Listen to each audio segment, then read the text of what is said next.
Okay, y'all. So I want to read this from the Charlotte NC. It says here, information from a police report says Shanquilla Robinson was alive when medical help first arrived at the vacation home where she was staying with a group of people last month in Cabo, Mexico. The report differs from details previously reported from 25-year-old Robinson's death certificate that says she died within 15 minutes of being injured. Instead, a police report excerpt shows a doctor from a local hospital was with Robinson and others in the house for close to 3 hours before she was pronounced dead. The Charlotte Observer obtained excerpts from a police report earlier this week that had not yet been publicly released. The information was provided to the Observer by Gerardo Zuniga, an investigative reporter who works in Los Cabos for Metropolimix, and details were first reported by Metropolimix on Monday. What does that say? That said that Shanquilla was alive. She was alive beyond the 15 minutes that the death certificate stated. The death of the young American, according to a copy of a police report, was reported 3 hours after the femicide around 6 p.m. on October 29th. Now, they're investigating this case as a femicide. I don't know if this is going to change. If you don't know what that is, femicide is when a person is targeted because of their gender. In this case, she's a female. So in this case, that's what it's going for. When the agents of a municipal police of Los Cabos arrived as first responders Omar N. and David N. aboard the D777 patrol were received by the doctor of the American Medical Center Clinic, Carolina Beatrice, reporting that at 2:13 p.m.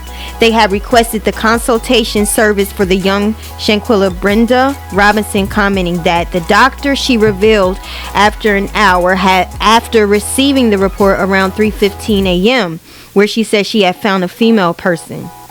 She was with poor verbal response, in a drunken state, with stable and dehydrated vital signs, the doctor explained to the police. So she advised her friends to transfer her to the clinic.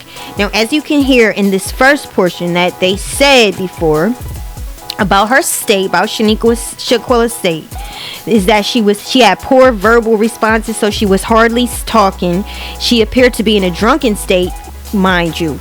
In her medical autopsy, there was no alcohol found. There's no alcohol found, but she was in a drunken state from a physical point of view with stable and dehydrated vital signs. So they're saying that her vital signs were stable. So she advised her friends to transfer her to the clinic. This is what they were initially told. You know, the friends were the ones who made these calls. And you'll find later on, when as I keep reading, that the one they're accusing of that final blow, that final, dropping Shanquilla, flipping her and dropping her, they're going to, now I'm saying dropping her, let me just say dropping her on her neck, that's the fatal blow. Winter is going to be the one that you will see. Okay, so take a look at this. However, the friends refused and requested that she be attended to on the site.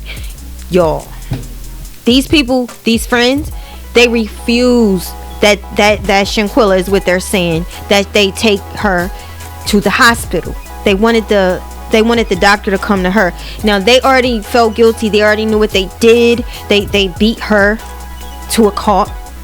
Okay, and so now they're trying to cover themselves, and they don't want her at a hospital now, which I find to be crazy, because they should have checked into that themselves as the professionals. Why listen to these people? It's just okay. Therefore, according to the doctor, she proceeded to channel without success. So at 4:20 p.m., she presented a generalized clonic-tonic convulsive crisis that lasted less than a minute with sphincter relaxation, in such a way that the friend of the alleged aggressor, identified as Winter Honey Essence Donovan, called 911 requesting an ambulance. So in the process, Shanquilla Robinson has difficulty breathing and decreased pulse. She's getting worse at this point, and they're trying to administer CPR, and she's not successful. So now Winter, the one they said would get there's a video clip of her slamming Shanquilla on the ground and fatally ending her life. Now she's the one that's making the calls. Okay, The situation forced the doctor to give rescues. However, around 4:49 p.m., according to the doctor's version, she stopped feeling her pulse and began CPR maneuvers with the help of one of her friends until the ambulance arrived. Let's keep going. And it's okay. I don't know where the rest is, so we're just going to read from here.